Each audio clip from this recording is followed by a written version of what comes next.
Nari's being lazy. Oh, she woke up. She's like, oh, I know what that means. I know what that means. Old butthead. Hi. Oh, I don't really want to do this, but we got to do something with her. I don't really need to do something with her because she's going to be wore out after the drive today. But also, we might just stay here another day.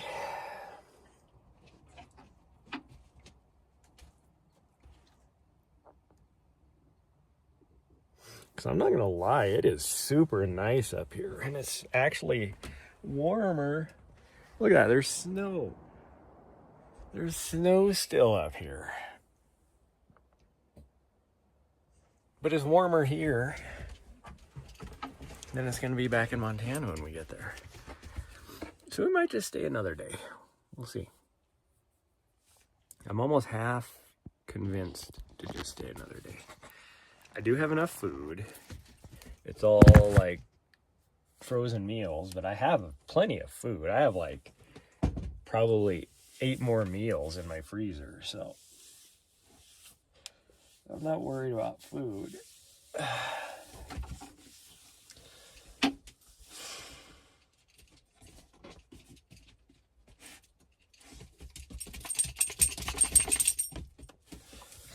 The only thing I'm worried about is, do I have enough time if I don't go back to get everything done before I have to, before my race? Because we are exactly 2 weeks out now. Or no. Yeah, exactly 2 weeks out. Well, hold on. We're going to get you dressed right now. Yeah, we're going to get you dressed right now. That way you can run around. Don't you dare eat poop. What was that? What, you don't want your treat? You don't want your Treato? I had that. Oh, you do want your Treato. You just spit it out for no reason? Yeah, see, I knew you wanted it.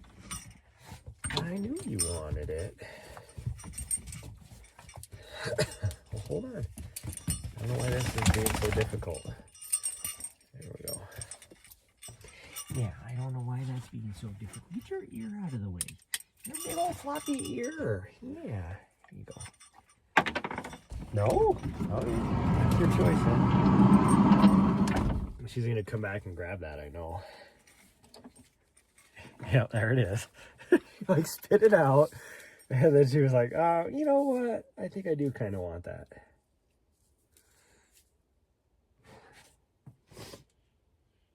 I don't know what the actual temperature is, but it's definitely not what my thermometer says. It's got to be 40 something, I'm going to guess.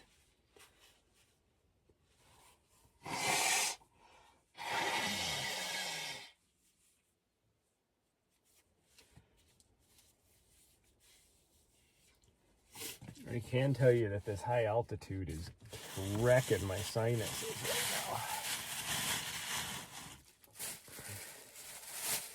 right now. And I have that kind of high altitude swimmy head feeling, which is another reason why I kind of want to stay here.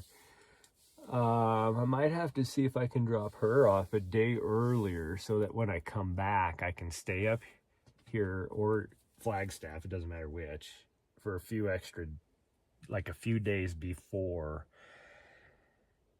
the race. Do I want to wear a long sleeve or do I want to wear a coat? I don't know. Either way, I'm going to put you guys out there so that you're not watching me get naked. You had to run home to...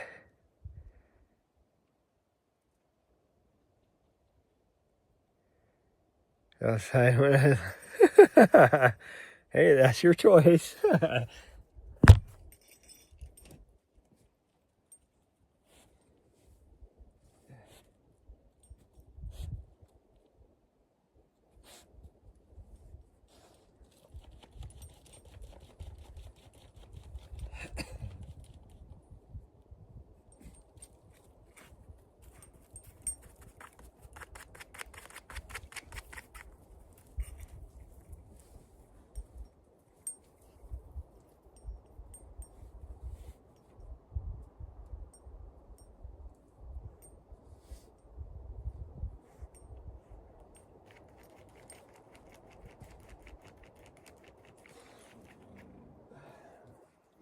shorts, I guess.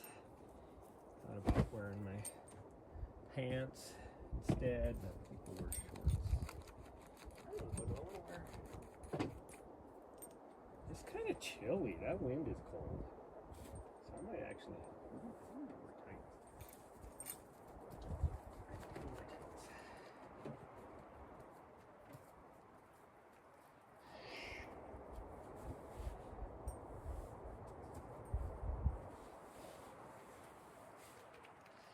Right. My long sleeve on, but I might have to wear a freaking coat still. That wind is way chillier than I thought it was. And it's not like a strong wind. I can hear it. Like right where we're at, it's just like a light breeze is all.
Okay, let's see what it feels like out in the sun. The sun is pretty warm, I think. Oh, geez, he's gonna attack me. What are you doing, you weirdo? Yeah, I think I'll be okay without a coat on the sun.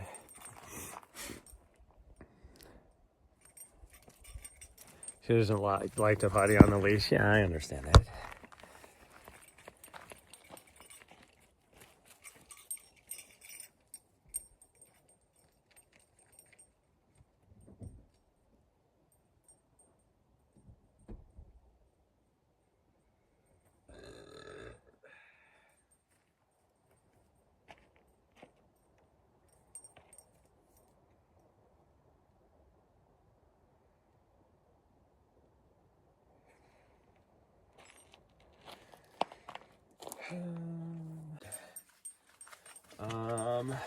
Let's wear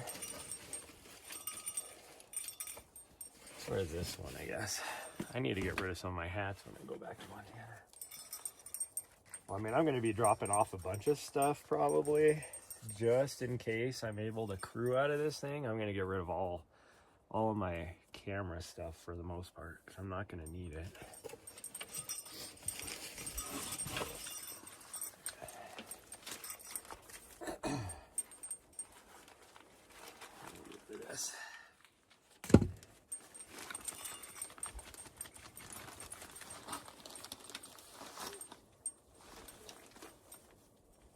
Oh man, it is easily a 10-degree difference between standing right here versus right here. Holy cow. Like right here, I am freezing and I need to put a coat on. Right here, I'm actually warm.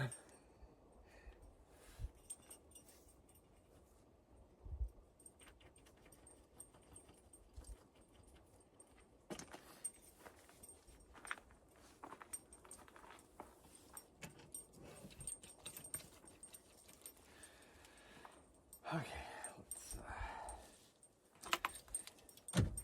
go do that. We got here last night and I was like, we got some time. Let's like explore some of these other roads and see if we can find any other really good spots to camp. And we drove around for a little bit and I was like, didn't find anything. So I was like, oh, whatever. So we just came back to our regular spot.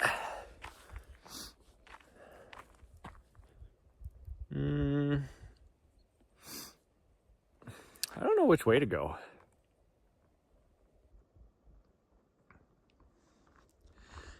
I just don't know which way to go.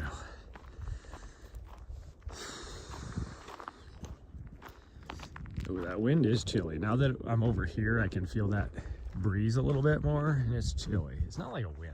It's like I can hear it blowing on the treetops. It might be maybe 10 miles an hour, 15 tops up on the treetops. Yeah, it's probably, oh, it's easily 10, because now I can feel the brunt of it. I think we are going to stay here one more day.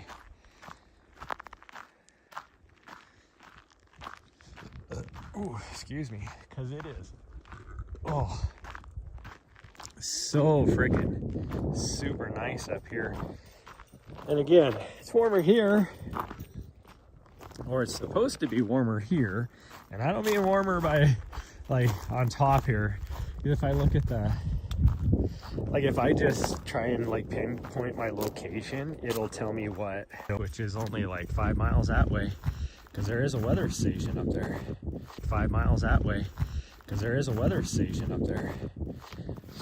It tells me what the actual is supposed to be here. Gosh dang it, I mistimed my walk down. I had to go through the logs.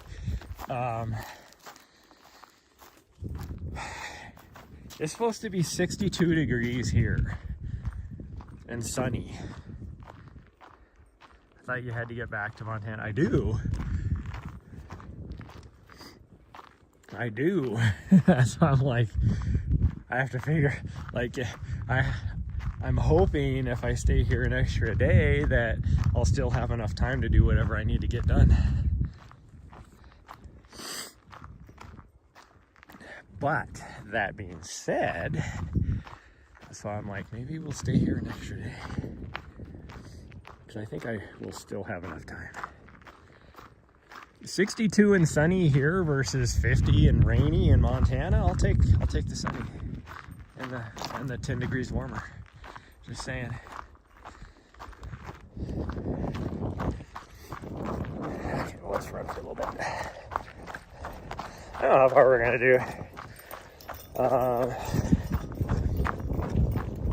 Who knows?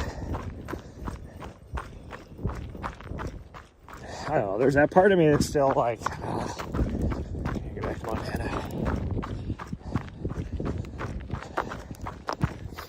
Like I'm stressed out. Here, so here's the thing. Like, I'm stressed out because I'm getting really close to race week. Like I'm only 2 weeks out.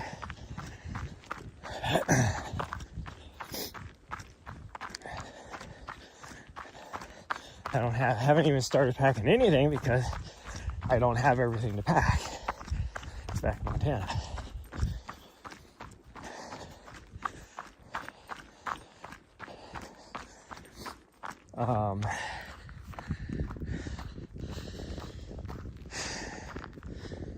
But van life is harder back in Montana, which creates more stress. So I'll reduce the stress because I can get some race prep stuff done, but I'll increase the stress because of that. So here, it'll increase the stress by not being able to do race prep or as much. I mean, I can still do some, because I still need to work on my spreadsheet. So I could do that. But I'll reduce the stress because, you know, we're just chilling out in the woods. I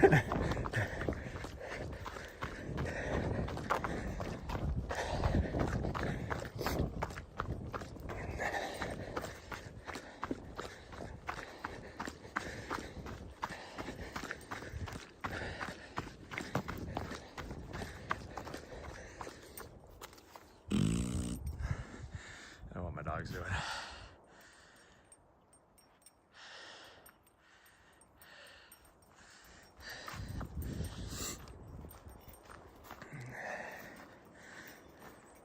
I think the thing is I just don't feel like driving more than anything.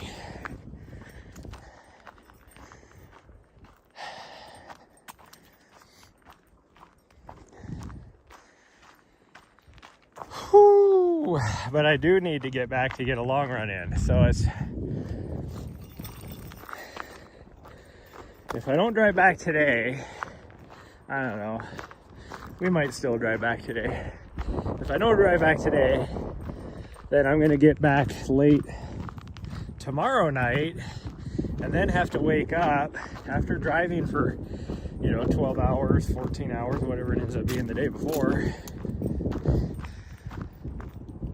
and then have to knock out a long run the day after.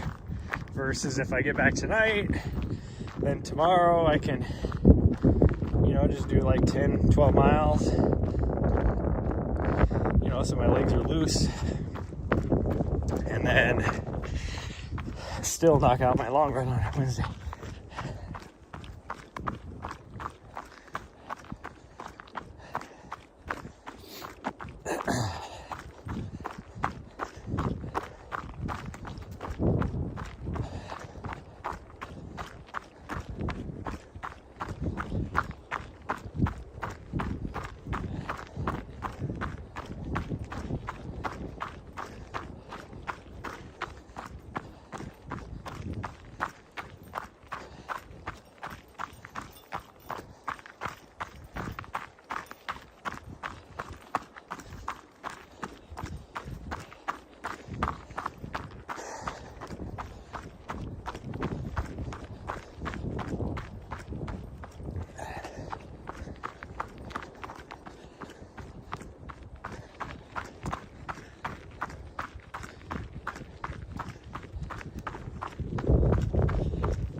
I like this. Somebody, it's like, I'm not going to take and get rid of the log, but I'll cut the branches off for you.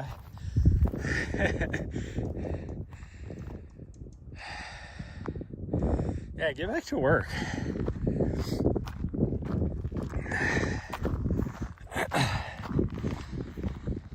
Ah.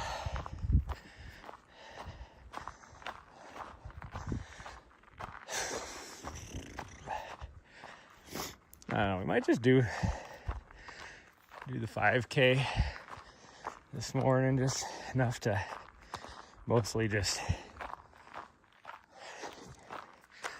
let her have a little fun.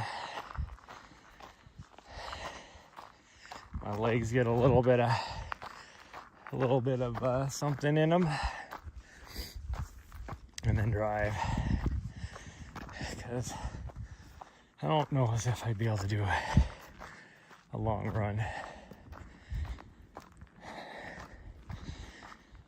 like the day after driving for freaking ever.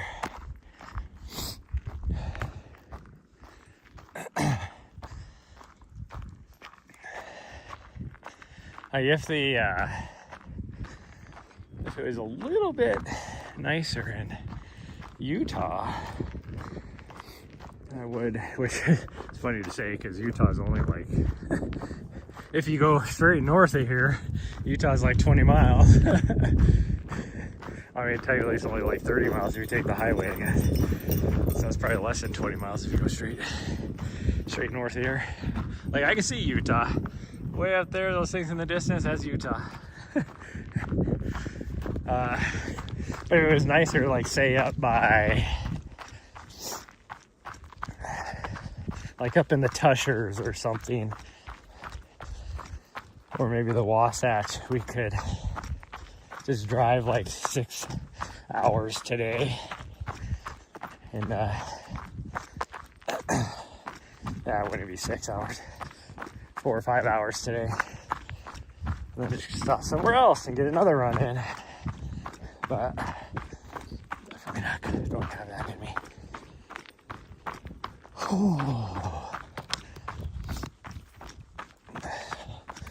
Oh, I do need to order some stuff. so I have it at the end of the week. And I'm guessing I could probably buy them at probably Walmart or something, because I need some spare batteries.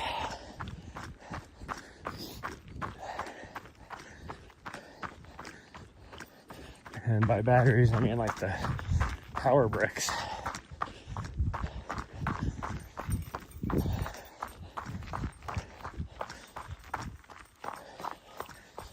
So I have 3.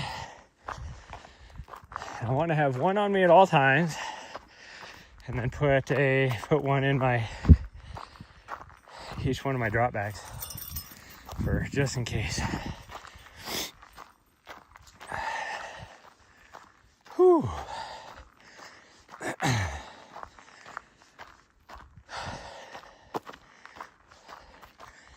And then I don't know, I gotta figure out what I want to do. There's that nice view. All stuff in southern Utah.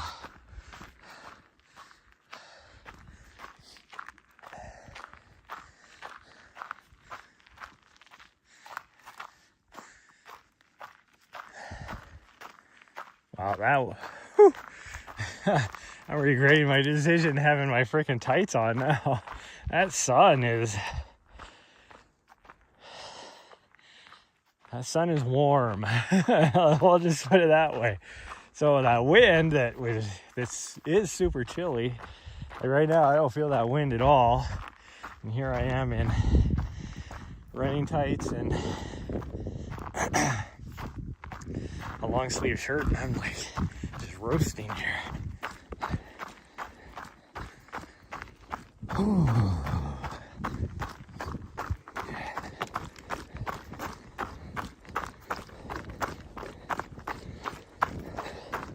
Yeah, I think we're just gonna drive back today.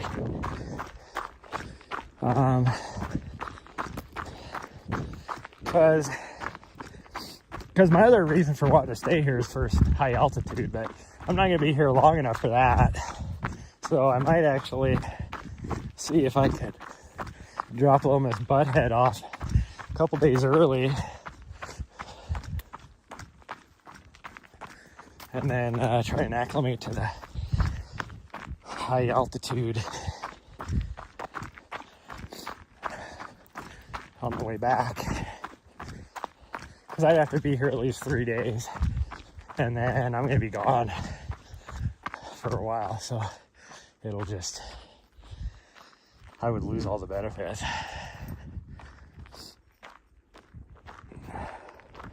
What did you eat? He has grass. That's what it kind of looks like. Or at dinner time last night, I made myself some mac and cheese, and I just don't know. Well, one, mac and cheese didn't necessarily like it sounded good when I was making it, but then once I was eating it, I was just like, whatever. But also I had a pretty big lunch, and I would have had lunch only like, I think we ate lunch about 2, so it would have been less than 4 hours before I ate dinner. And then because I ate a lot, it was wasn't really hungry. Or at least I didn't after when I started eating it. Well, even before I started eating it, I knew I wasn't that hungry. But then I really didn't eat much of it, maybe a third of it. And so I was like, well, I don't want it to go to waste. I can't just like toss it outside because she'll eat it. So I was like, well, I'll just let her eat it anyway. So that was her dinner last night. She loved it. She was like, this is the best dinner ever.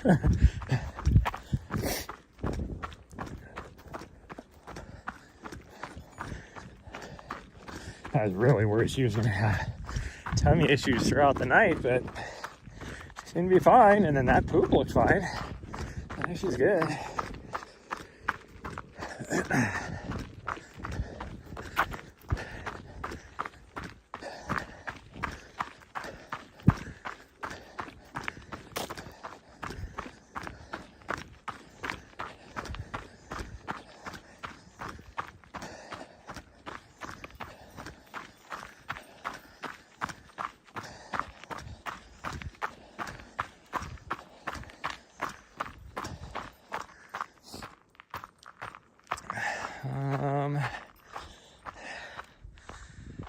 Okay, what do we want to do?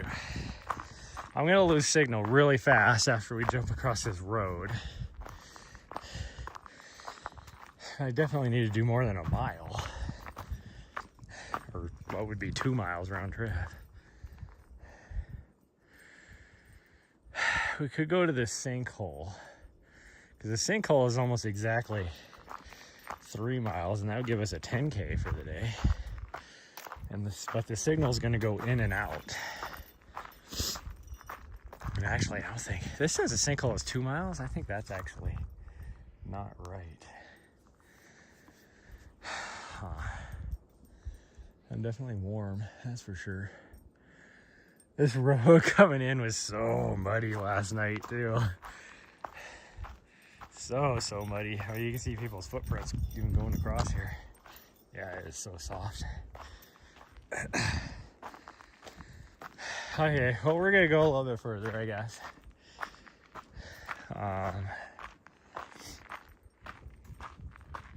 So, like I said, the signal is gonna go in and out. Like, I lose it sometimes and it comes back, then I lose it, then it comes back. Because we kind of drop down into these little drainage areas, and we're going downhill, and the cell tower is behind me. So it's not the, well, I say that, I'm gonna say this, it's probably gonna prove me wrong, but it's not usually the data network up here. There's not usually enough people up here to overload the cell tower. It is usually actual cell signal. Even though we're only a few miles away from the cell tower, because of all the terrain changes, it actually blocks the cell service. So, or the cell signal. So we'll see.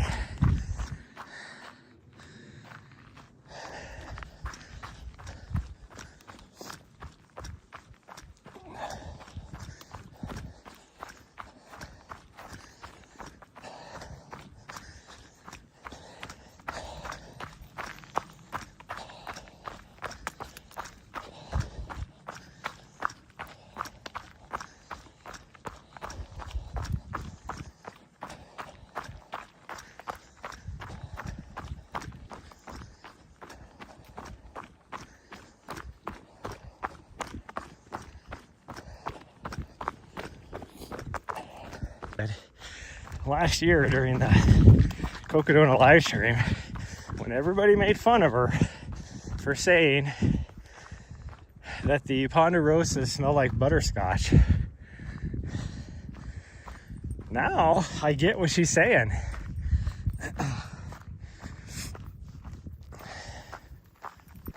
Like the ponderosas back in Montana, because it's like such a mixture with other trees, we just don't have like a straight ponderosa forest really. I mean, there's sections of forest that are mostly ponderosa, but it usually always has some sort of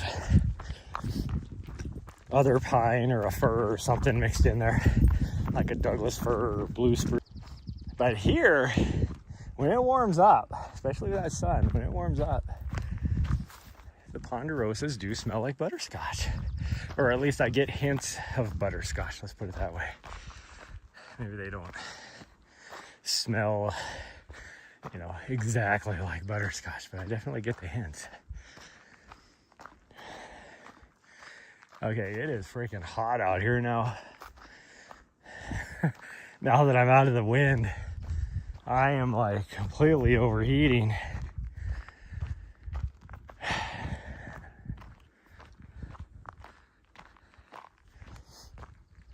I am so overheating. Where'd my dog go? Oh, there she is. She's in the shadow. I was like, I was going slow trying to find my dog. She's just standing right in the shade. That tells you how hot it is. In the sun out here, she's like hanging out in the shade. Not only in the shade, but on the snow in the shade. the water there. Some of the little sinkholes that are out here are like, I mean, really I shouldn't have to, because the last time I fixed that thing, like that thing should be good now. I should not have any issues with it whatsoever.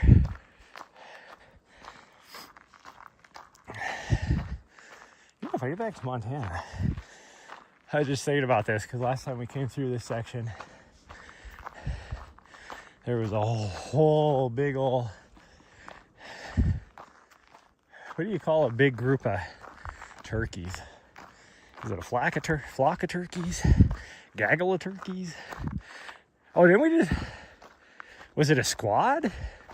Maybe that's what it was. Maybe it was a squad. No, it's a squad of javelinas. I don't know, whatever turkeys are. There was like a big group of like 30 of them that were in here.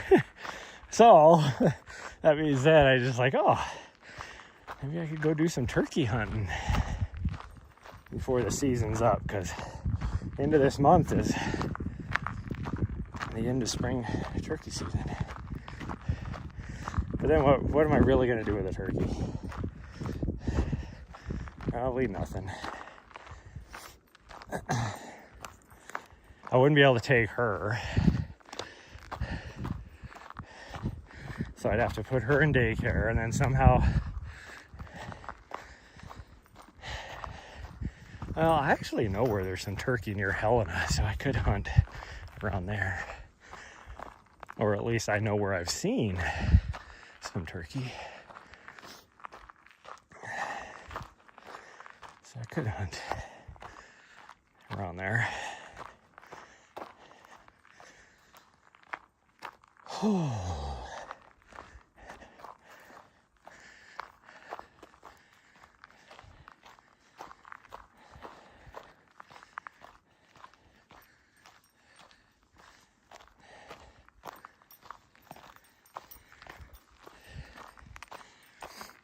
These little up hills, which is kind of funny because predominantly we're going downhill right now.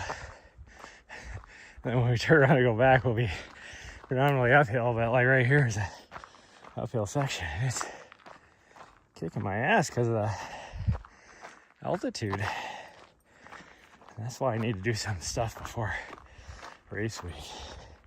Like, not only do I feel super tired, not necessarily super tired, like I can't get enough oxygen in. Like my muscles don't feel like they're getting enough oxygen. I guess would be the best way to explain it. But I got kind of that lightheaded, kind of, I don't know how to explain it, like a lightheaded swimming type of feeling in my head. Almost like you want to pass out, like pre-pass out, but not really pass out, you know?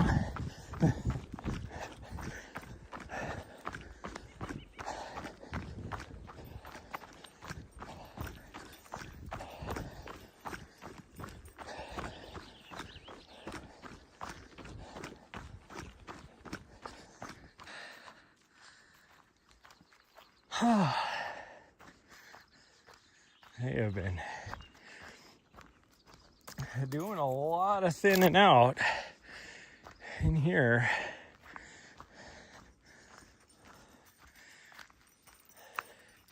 So as explained to me by somebody I was talking to down in Arizona that is actually a forestry science major. They work for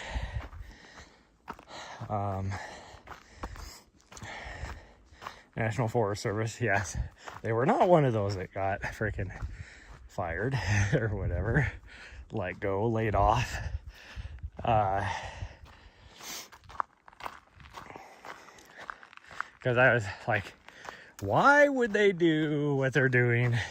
It's mostly in Helena. You know, why would they be doing what they're doing? Because I was talking about how they're they're they thin out everything so everything's exposed on the trails, and they're getting rid of all this new growth and all this kind of stuff for wildfire management purposes. And he explained that the theory behind it is the older, more mature trees are more resilient to fire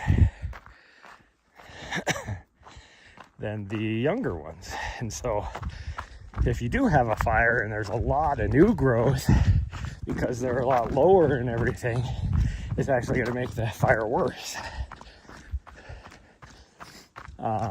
Because most forest fires will just stay on the ground level. And so if you have a lot of new growth, then it moves it up, and then the bigger trees, because you look here, there's not a lot of branches that close to the ground. So the bigger trees don't light on fire, and the wildfire just stays on the ground, and it's easier to manage and all that kind of stuff. And it doesn't destroy the forest. He said the problem is in a lot of forest districts, it's not just Helena. They go to the extreme with that and get rid of all the new growth and leave only mature trees. And then the issue you have is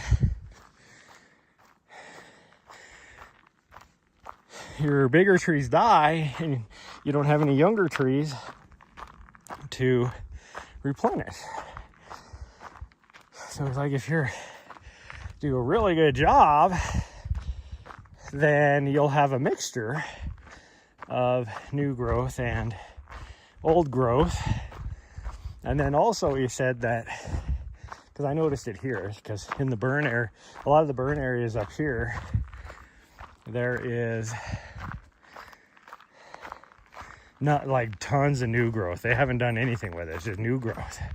And he's like, you need to let the new growth happen. And I immediately thought of that area in Scratch Gravels where they completely got rid of all the new growth. Well, that whole forest was new growth, so there's hardly any trees now in that section. And he was like, that's the stupidest thing you can do, because you don't have a healthy forest. It's like you have to walk that fine line if you're trying to prevent for wildfire. I just lost the word. Preventative measures, for wildfire management versus maintaining a healthy forest. If you get rid of all the new growth, which is what Helena does, you're not going to have a healthy forest. You need a mixture of new growth and old growth. Yep, not in Helena, you just get rid of all of it. And then it's like I told him about on top of McDonald's Pass, where they just mulched the whole thing. And he's like, that's the stupidest thing in the world, because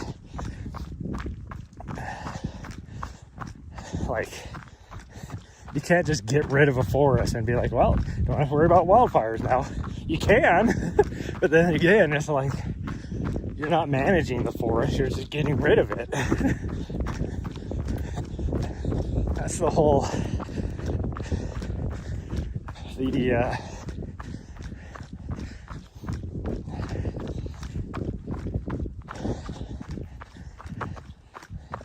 what's the word I was thinking of? The whole mindset of a lot of these gun control activists is like, if you just get rid of all guns, then you don't have to worry about gun violence. Well, one, that is not true. Because criminals are just going to get guns no matter what. I don't care. Especially when you're talking, right now we have illegal drugs, being smuggled into the U.S. from the Mexican cartels. If you completely got rid of the guns, then it does not solve the root cause of the problem. Somebody said it perfectly well. There was the Florida shooting, and somebody was on their phone and was videoing, and there was this lady bleeding out on the ground, and he's just videotaping it. That's what's wrong with our society. Not trying to help her, save her, any of that kind of stuff. Oh, I'm just gonna videotape this while you die. That's the problem is with our society. It's not the guns, it's people's lack of freaking, you know, helping your neighbor, you know, type of thing. That's what's wrong with society.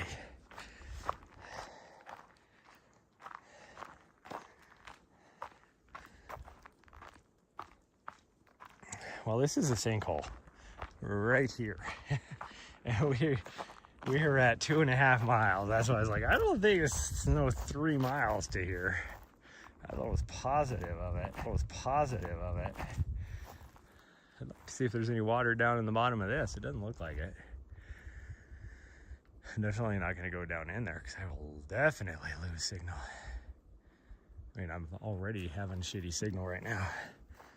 But we're going to head back. 5 miles is good enough. Oh, jeez. Nari, come on.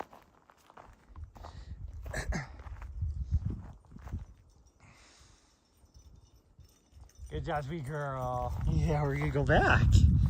Good job. Yeah, good girl. Good girl. Oh, sorry, you wanted to boot me. She's like jumping up trying to boot my hand. That was a good girl. Yeah, you move. Good job.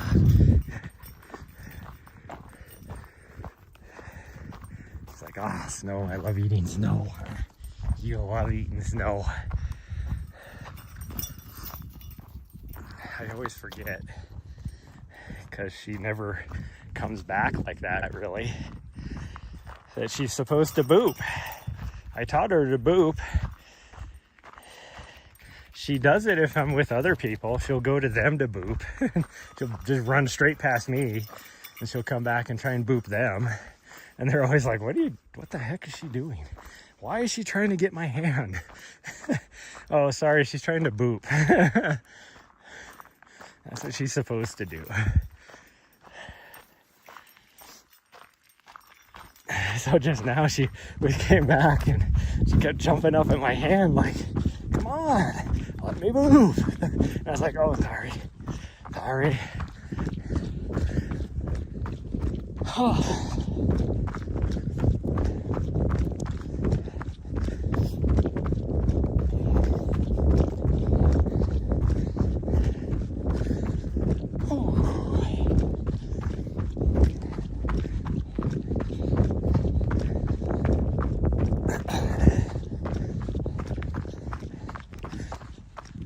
Oh, but we don't want to get political here. I mean, some of my viewers probably support getting rid of all the guns. I'm like, do I think people have guns that they shouldn't have? Yes. There is no reason to have some of the guns that people have. And I say this as somebody that would love to have a 338 Lapua, but not the tactical version. I want the hunting version.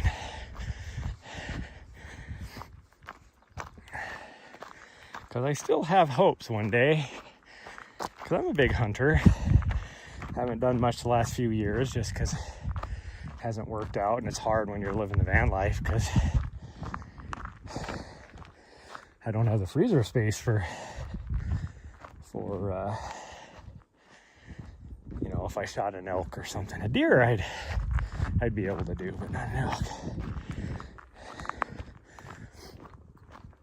But in Montana, oddly enough, it's a lot easier to shoot elk or to get a permit to shoot elk than it is deer.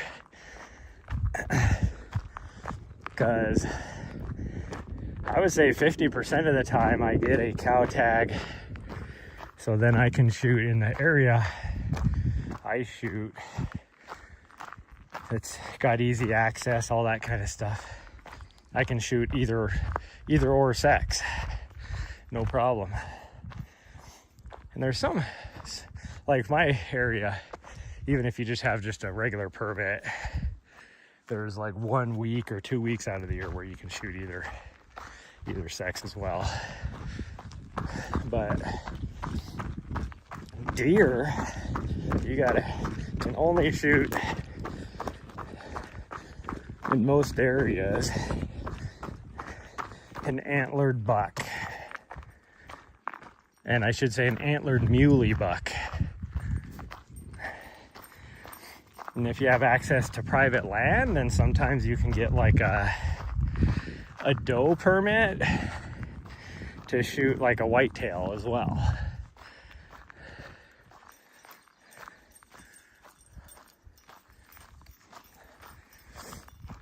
And with all the wolves in Montana now, most of the areas that you have good access to try to shoot muley bucks, there's hardly any deer anymore because wolves are just decimating the deer. Which is funny because the other areas of the state, CWD is like a huge problem because the deer population is so big. It's overpopulated, so of course disease is going to run through. But the wolves don't hang out on the prairies, you know.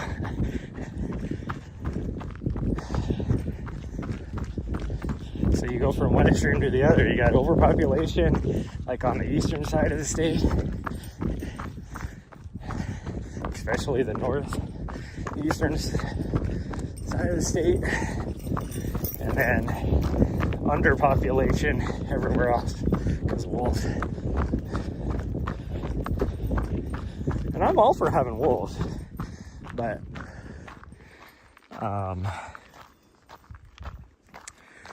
wolves don't have any natural predators, so there's nothing to slow them down one bit.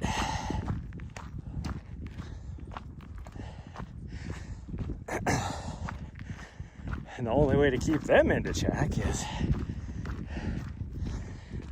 they need, after they run out of food themselves because they decimated like deer or whatever, then their population will be in check. So it's kind of a hard thing because it's like,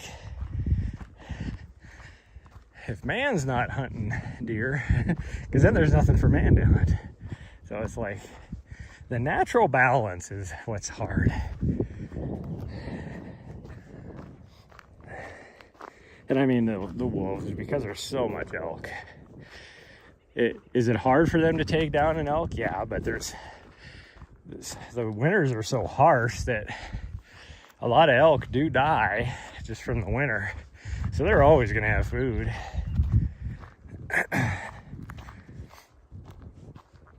Because the area is so rugged in much of Montana that you get huge elk herds. And a lot of those areas, they only give out a certain number of permits a year anyways. Because they're, a lot of wilderness areas.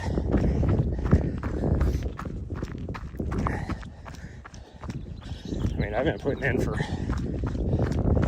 380 now for like 15 years, which is a trophy area. I would just take whatever the first elk I got if I got a permit in there. I'm not going to be going for no trophy. I mean, it would still be, even a smaller elk in there is bigger than any bull elk I've ever taken, but I only care about the meat. I could care less size of the horns.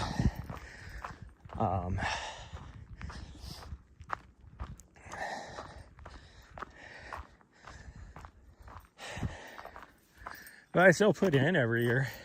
And you get bonus points, so your chances of getting a permit get a little bit better every year. Where's our trail at? Down here? I don't remember coming up the road like that. She'll tell me where the trail is. Maybe. Usually she does.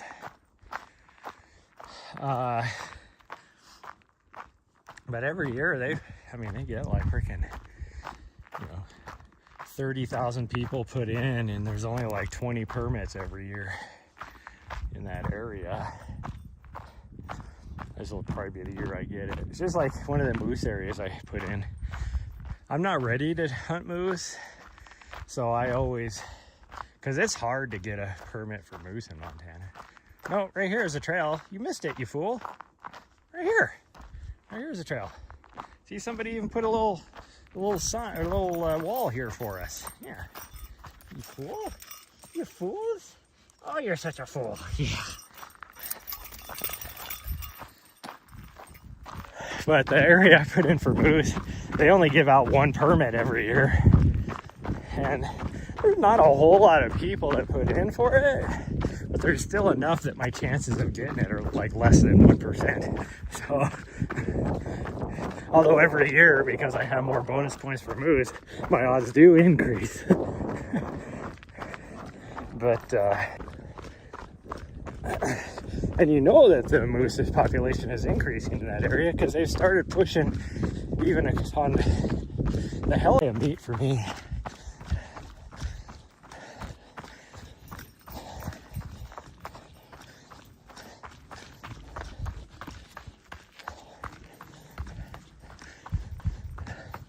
Like even a deer is half a year. 50 pounds, that's 100, because I usually, when I'm training, that's half a pound of meat is what I use. And I only use that wrap or something. So that's, what, 4 months worth of meat off of a deer. And that's if I ate it every day.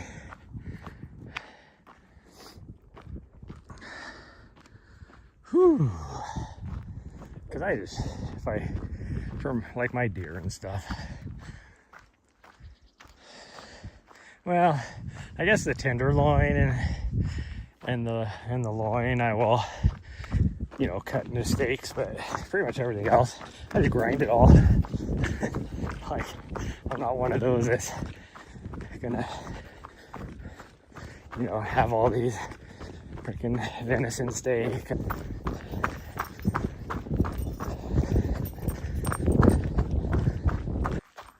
We're gonna lose it again before we get to the top up here, but then once we get across the road, we should keep it the whole way. Oh man, which will about a quarter mile. This uphill is brutal.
Oh man,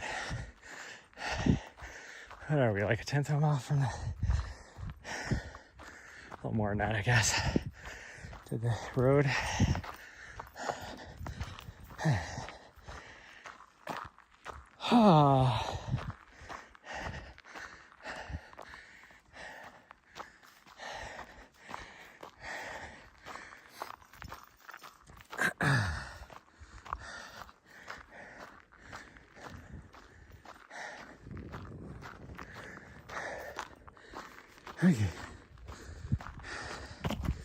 Okay, you can make this final push to the road.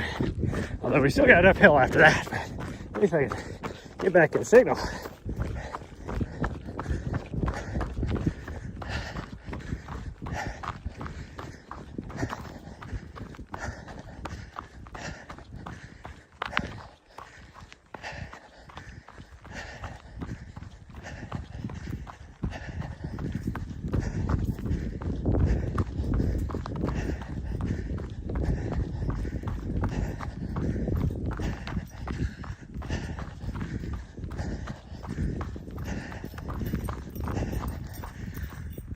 Okay,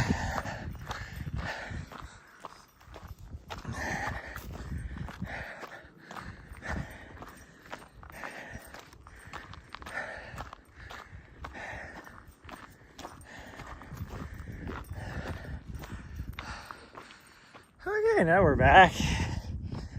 We should have good signal now the rest of the way back, which is only like a mile, but I'm just gonna take my sweet ass time. This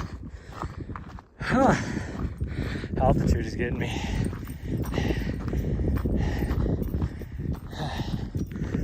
Trying to push hard, and I'm just feeling so freaking lightheaded.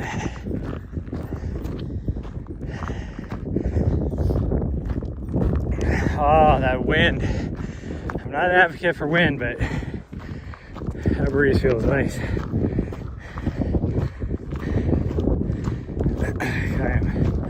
I was starting to overheat back there. There was no wind or anything. I'll just keep going, get up this and get back. Oh, all right. Now hurry, stay down. Hi. Come on.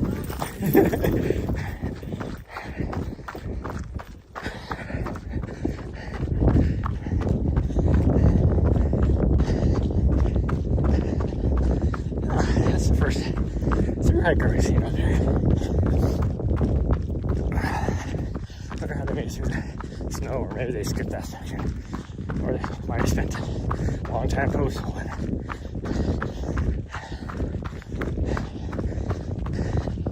Because they would have had about probably 20 miles of snow from the north rim to probably about 10 miles, or yeah, probably get more than that, 20 miles from here.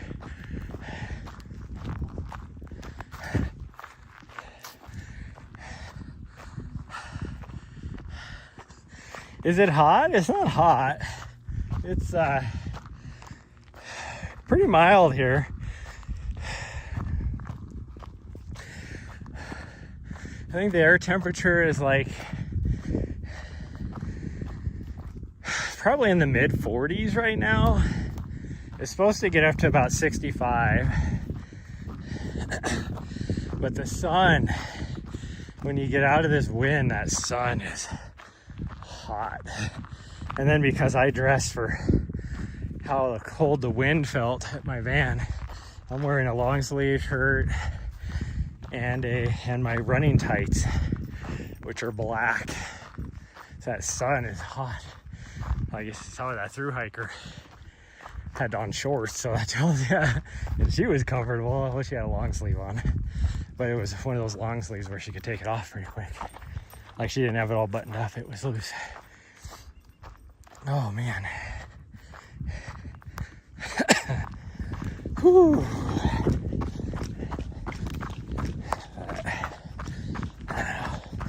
There's a part of me that really wants to stay here another day, but also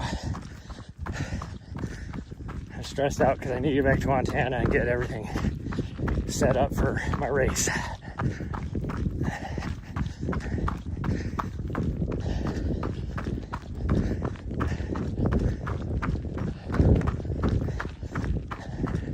I think we're gonna go back.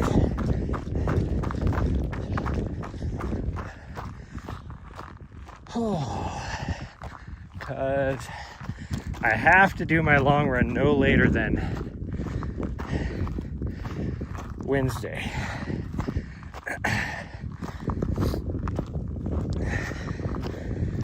Could I do my long run here? Probably could, actually. I wouldn't be able to live stream it. So I could do my long run here tomorrow.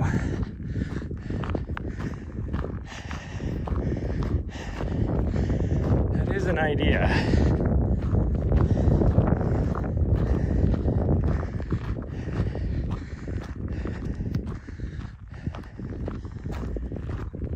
I was hoping to do it back in Montana where I'd be able to get some pretty decent vert, all that Like, I could get some decent vert here if I was able to run on the trail north of here.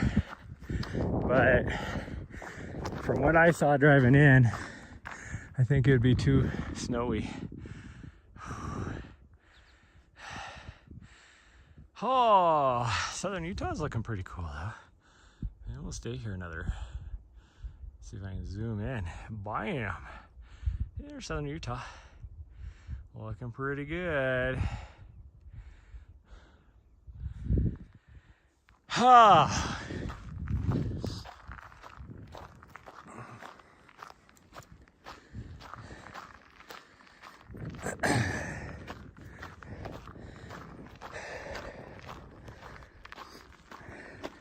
I think that's what we're gonna do.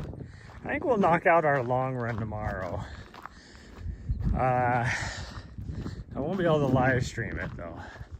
But I mean, even in Montana, the run I wanted to do, I probably wouldn't be able to live stream. So I think that might be what we'll do.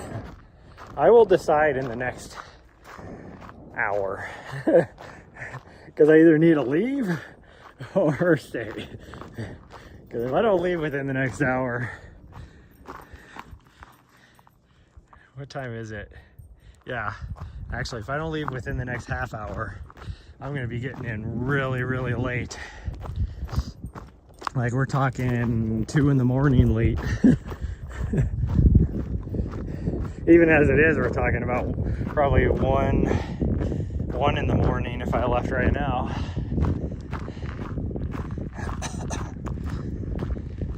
Nah, it wouldn't be that late. It'd easily be midnight though. Because I lose an hour as soon as I go 30 miles to the north of here. So I go from Pacific time zone to mountain. And then I want to say it's about a 12-hour drive. Because I think we're about 5 hours from Salt Lake City. And then Salt Lake City is about 7 hours, so that'd be about 12 hours. Depending on how many snowbirds are heading back north that I get stuck behind on the 2-lane, because I have to take Highway 89 until I can take that cut across. So it's about an hour and a half to get over to the freeway from here. Actually, it might be a little longer than that.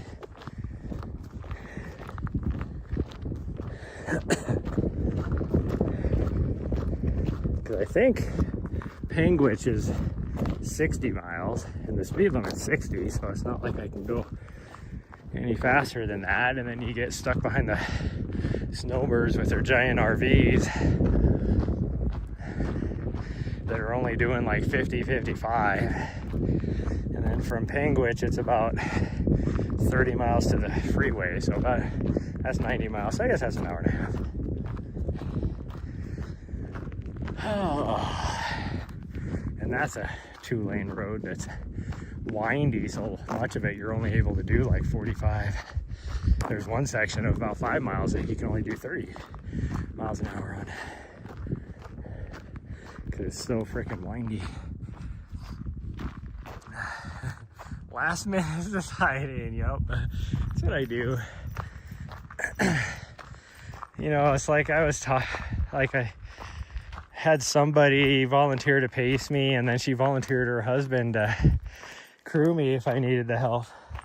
And I don't think they understand, you know, what that means. So I sent him a message, but she wanted me to send, you know, tell me what her plan is. And I said, my plan right now is to wing it. So, and this is coming, you know, she's like a really good runner, especially in the last couple of years. She's been working at it, and she's like become like super, like just really good. She just did a 100-mile race 6 months ago where she just crushed it. So I mean, she had a plan, you know, people were pacing her, people were crewing her, although I guess it would be about the same. It was about every 20 every loop at that race, so every 20 miles.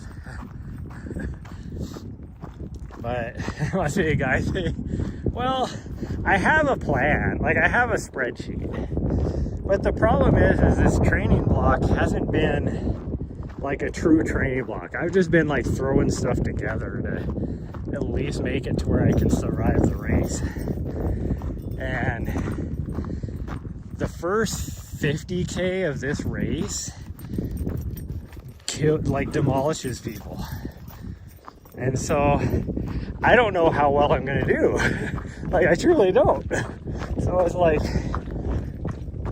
yeah, I'm hoping to be, you know, at Crown King, which is the first crewable aid station, although I was never gonna have crew there. Even if I had crew, I wasn't gonna make them go up there. But hoping to get there by, you know, maybe 8 hours.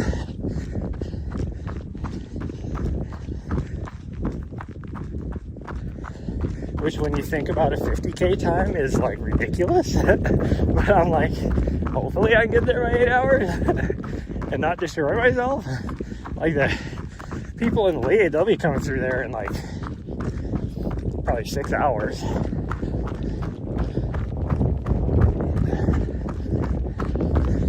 The cutoff for that is like 20 hours.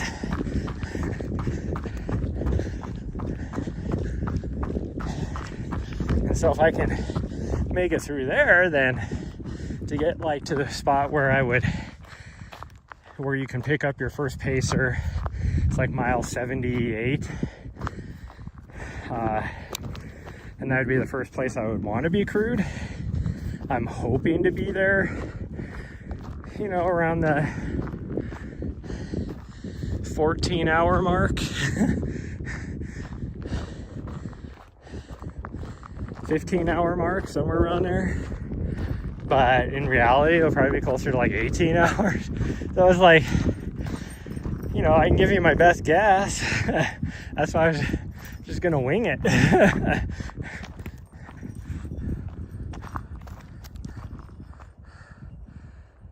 I said, freaked out. No, I don't.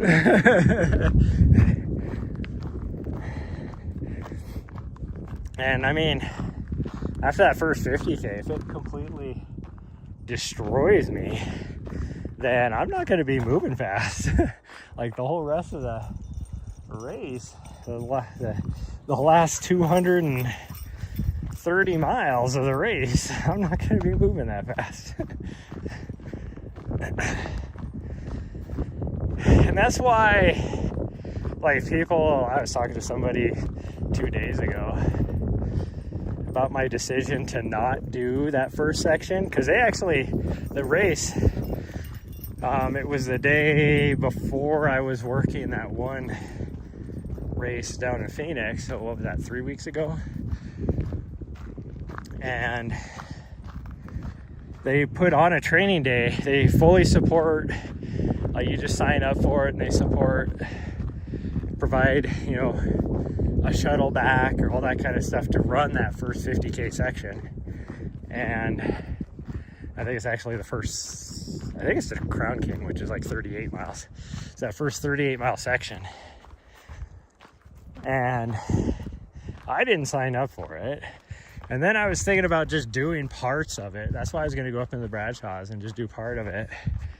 And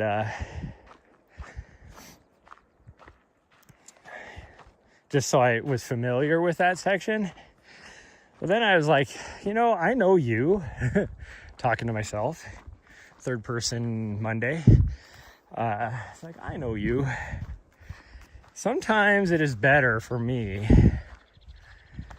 to not know what's coming up because everybody talks about how horrible that section is.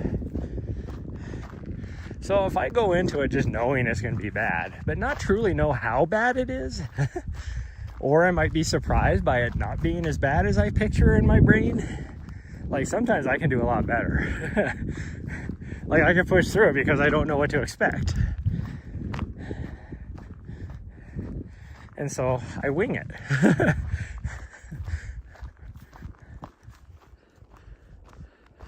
Overthinking it, exactly. I definitely overthink a lot of that stuff. So that's why I decided I'm not going to do that section.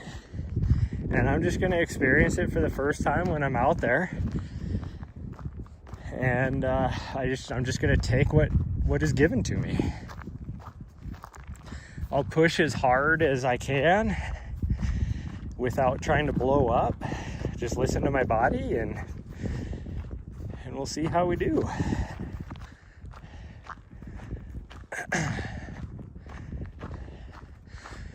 Oh, I'm so glad we're almost back to the van because I can feel some tummy troubles coming on. Which is why I'm not running right now. I'm afraid that I might poop my pants. Don't need that action.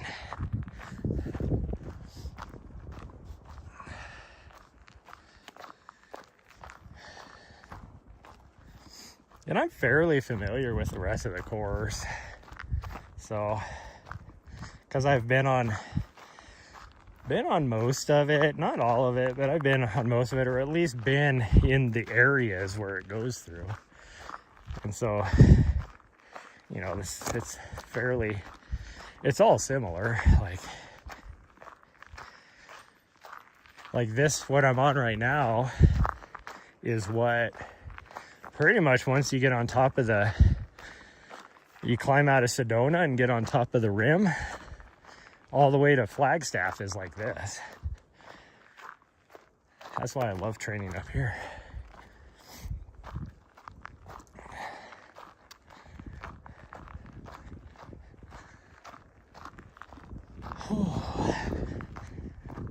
And that's the last, 80 miles of the course. Like, yeah, I may not have been on a particular trail, but it's all like this. Like a big portion, especially once you get right on the rim, going from like Schnebly all the way to Fort Tuttle is just a continuous uphill grind, like a rolly uphill grind like this. Even. Of course, a lot of that is also on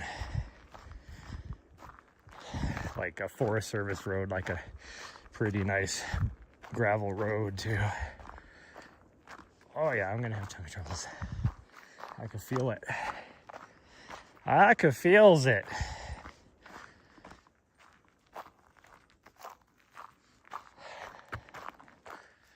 My dog's looking at me like, are we going further? No, we're not. We're gonna go up. We're going up. She's waiting for me to walk up. We're going up. No, Nari. We're going up. It's like I had to get past those logs, you fools. Like she waited until right before I turned to go up. Even though I was pointing, saying we're going up.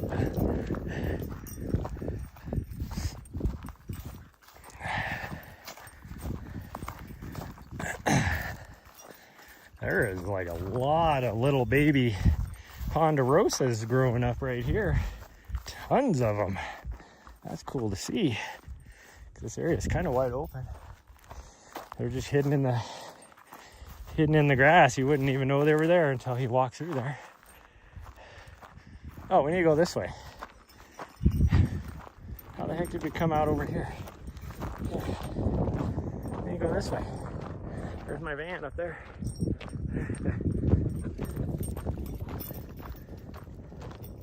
How the heck did I cut over this direction? Weirdo. Because we went up like right here. Somehow I went over this direction. I think it was a case of the blind leading the blind.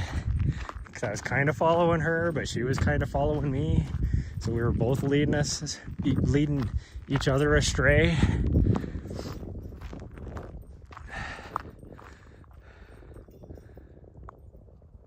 So many babies growing, yeah. So many. Like even up here, there's a lot. Like you can see them all right here. Look at all these little baby ponderosas. Look at them all. Oh, there's a lot of them right in this section right here.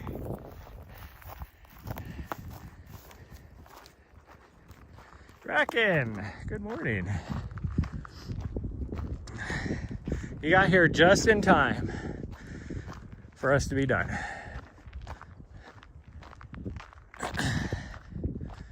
Hey, Nari, hey, no, get away from that.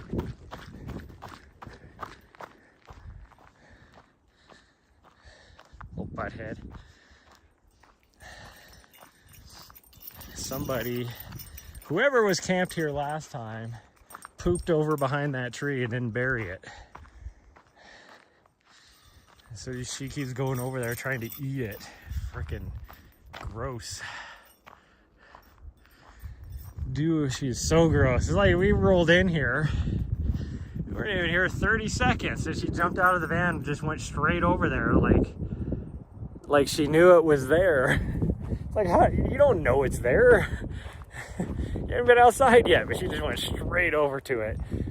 And I'm like, had to pee so bad, so I'm peeing, and then I see her over there eating something. I'm like, oh, you little butthead, and I'm yelling at her, and and she's like, not paying attention. And then because at first I was like, maybe it's like a dead deer or dead elk or something that somebody's left over there from last fall, and which I still don't want her to eat. And she's like, and then I get over there and I see what it was, and I was like, Nari, no. And then like she just stunk so bad, like poop, like her breath, and I'm like, had to give her a freaking greenie, one of her greenies, to wash her mouth out. And then all night I'm like, why does it smell like poo in here? Because it's still stuck on her lips. Sicko. Yeah, you little sicko. Oh, what'd you find now? What do you got now? What do you got now? You got a stick? Huh? Oh, dancing, doing the dance. Oh, geez, it's gonna knock me over. Hopefully it's not a piece of poo. What do you got? What do you got? There you got you. Okay, drop it. No, drop it. Okay, you can have it. Go ahead.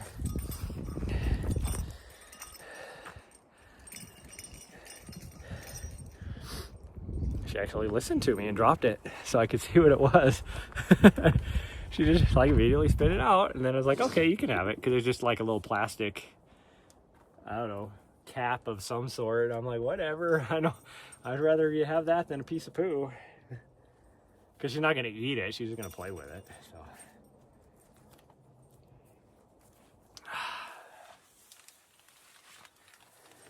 So ooh, man, chilly. Chilly. Ooh. Cause my shirt's all sweaty. Now I took.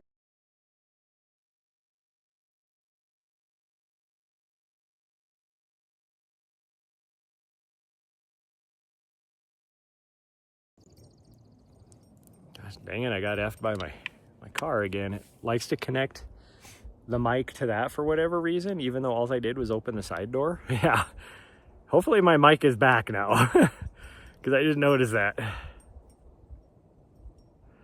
Just noticed that. Because it connected to my vehicle somehow, and it just popped up, and I was like, hopefully it is fixed. It said I am not connected to it anymore, but.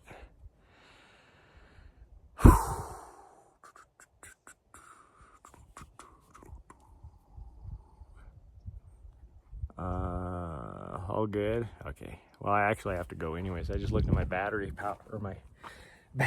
and it's almost dead. Although I could plug it in and just sit in there for a little bit, but I think we're actually going to drive today. Thought about staying here another day, but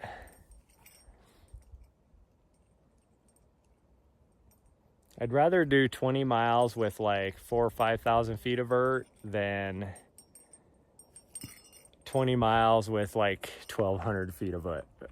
1,200 feet of vert. So follow it says 2022. Dang, you're one of the OGs.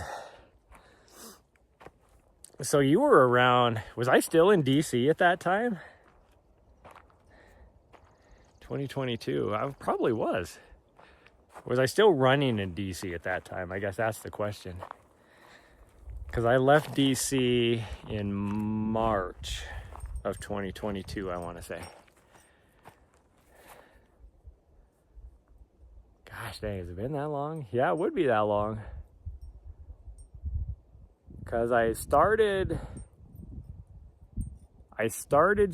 run streaming like consistently when I got to DC. So over 6 years ago. I was supposed to, like, February of 2020 was when I started streaming before that, but February 2020 is when I started being religiously, almost daily, run streaming. That's why I always talk about how I'm the OG. Nobody's been around that long yet. Pretty much anybody else that does run streams has, like, 4,000, 5,000 followers, and here I am with like 250. But whatever, I get it. They're better looking than me, probably have a better personality.